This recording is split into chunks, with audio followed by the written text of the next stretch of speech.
Good morning student. BCom final year 5th sem C section के लिए ये lecture है। अमलगमेशन में जो प्रॉब्लम चालू है उससे ही आगे कंटिन्यू करते हैं। जो आपको पीडीएफ मिला है प्रॉब्लम का, वो पीडीएफ आपको देखना है। वो सीक्वेंस से प्रॉब्लम नहीं चालू है, थोड़ा रैंडम चालू है, इसलिए पेज नंबर 43 आपको देखना है। जो पीडीएफ आपको प्रॉब्लम का दिया गया है उसमें थोड़ा सा शॉर्ट में मैं प्रॉब्लम पढ़ देता हूँ और बाद में उसी प्रॉब्लम को कंटिन्यू करते हैं।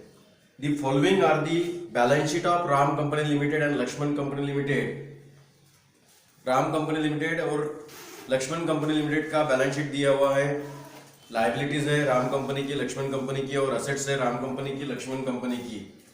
और वो बैलेंस शीट देने के बाद लास्ट में जो दिया है, it was decided that this companies are amalgamated into Ram Lakshman company limited. दोनों कंपनी अमलगमेट होके a new company will be formed, it is called as Ram Lakshman company limited on the following terms। और टर्म्स दिए हैं उसमें नंबर 1 दिया है, the Ram Lakshman company limited take over all assets and liabilities. में underline करके रखना है आपको, take over all the assets and liabilities including debenture of Ram company limited and Lakshman company limited. ये फर्स्ट कंडीशन है। Number 2, the purchase price is ₹24 lakh to Ram company limited. इसके against में Ram company limited को 24 लाख मिलने वाले हैं एंड लक्ष्मण कंपनी वॉज ₹14,50,000, 14,50,000 मिलने वाले हैं लक्ष्मण कंपनी को। इस fully paid up equity shares और in the form of equity shares जो है वो मिलने वाले हैं, यानी लमसम अमाउंट मिलने वाला है।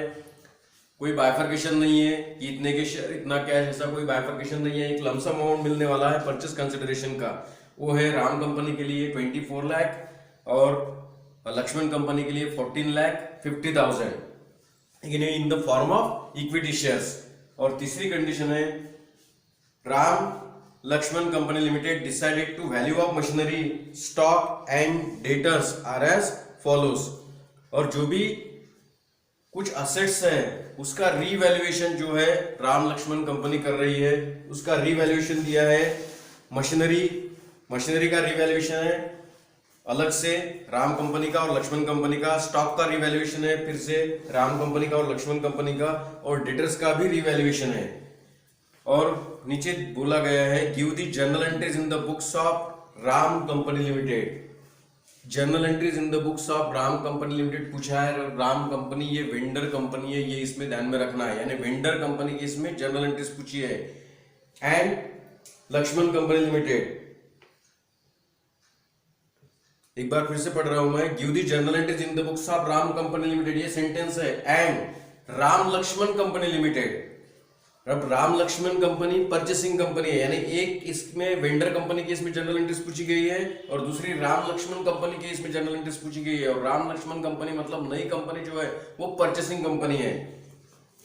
और उसके बाद में पूछा गया है, prepare a balance sheet in the books of Ram Lakshman company limited after amalgamation. और आफ्टर अमलगमेशन जो है वो राम लक्ष्मण कंपनी मतलब नई कंपनी जो फॉर्म हुई है उसकी बैलेंस शीट किस प्रकार से रहेंगी, ऐसा इतना पूछा गया है। यानी इसके पहले जो प्रॉब्लम देखा था वो प्रॉब्लम में सभी कुछ पूछ लिया था जो एक प्रॉब्लम में पूछना चाहिए, लेकिन इसमें थोड़ा लिमिटेड पूछा है। इसमें एक राम कंपनी है और लक्ष्मण कंपनी है, लेकिन जर्नल एंट्री लक्ष्मण कंपनी की इसमें नहीं पूछी है, सिर्फ राम कंपनी की इसमें पूछी है। मतलब वेंडर कंपनी के एक ही वेंडर कंपनी की इसमें पूछी है और राम लक्ष्मण कंपनी की इसमें पूछी है, मतलब परचेसिंग कंपनी की पूछी है। और उसके बाद में नई बैलेंस शीट कैसे रहेंगी ये पूछा है। ठीक है, तो जर्नल एंट्रीज देखते हैं। इसलिए journal entries in the books of Ram company limited, यहां समझने के लिए आप ब्रैकेट में लिख सकते हैं वेंडर कंपनी, ताकि आपको जब जर्नल एंट्रीज आप देखेंगे तब आपके ध्यान में रहेगा कि हम जो जर्नल एंट्रीज कर रहे हैं वो वेंडर कंपनी की कर रही है, ना कि फिलहाल परचेसिंग कंपनी की। पहले वेंडर कंपनी की देखेंगे, उसके बाद में राम लक्ष्मण कंपनी मतलब परचेसिंग कंपनी की इसमें देखेंगे। तो इसके पहले जो हमने डिस्कस किया था जर्नल एंट्री में वेंडर कंपनी की जर्नल एंट्रीज करते वक्त पहले जो है वो असेट ट्रांसफर, उसके बाद में लाइबिलिटीज ट्रांसफर, उसके बाद में पीसी ड्यू, उसके बाद में पीसी रिसीव। ये बेसिक 4 एंट्री तो हर प्रॉब्लम में आनी ही है। इसलिए ये पहले 4 एंट्रीज देखते हैं, बाद में आगे का देखेंगे। तो पहली जनरल एंट्री असेट ट्रांसफर की, तो एंट्री क्या करते हैं, रियलाइजेशन अकाउंट डेबिट टू जो असेट्स है वो, तो उसमें क्या है, तो गुडविल अकाउंट किसकी, राम कंपनी की, to premises account, to machinery account, to furniture account, to stock account, to debtors account और to cash and bank account. इसमें और एक है प्रिलिमिनरी एक्सपेंसेस, वो नहीं लेना है, प्रिलिमिनरी एक्सपेंसेस छोड़ के। तो क्या क्या लिया हमने, रियलाइजेशन अकाउंट डेबिट किया और बची हुई सभी एसेट्स, क्योंकि सभी एसेट्स ली हुई है, to goodwill account, to premises account, to machinery account, to furniture account, to stock account, to debtors account, to cash and bank account. किसकी, राम कंपनी की। एक्सप्लेनेशन क्या लिखेंगे, being asset transfer to realisation account, और इसकी total 30,49,000। Explanation क्या लिखा, being asset transfer to realisation account. Number 2, पहली entry हो गई असेट ट्रांसफर, दूसरी एंट्री लायबिलिटीज ट्रांसफर, लेकिन लायबिलिटीज ट्रांसफर करते वक्त ओनली एक्सटर्नल लायबिलिटीज लेना है। तो एक्सटर्नल लायबिलिटीज अपने पास क्या है, एक्सटर्नल लायबिलिटीज में debenture account debit, creditors account debit, bank overdraft account debit, provision for taxation account debit to realisation account. अब राम कंपनी के अमाउंट, डिबेंचर का है 4 लाख, क्रेडिटर्स है 2,26,000, बैंक ओवरड्राफ्ट है 1,50,000, प्रोविजन फॉर टैक्सेशन है 84,000, टू रियलाइजेशन अकाउंट इसकी total है 8,60,000। Explanation लिखना है, being liabilities transfer to realisation account. उसके बाद में फिर से सीक्वेंस ध्यान में रखना है, असेट ट्रांसफर, लायबिलिटीज ट्रांसफर, तीसरी एंट्री क्या की होंगी, पीसी ड्यू, या जिसको रिसीवेबल बोलेंगे।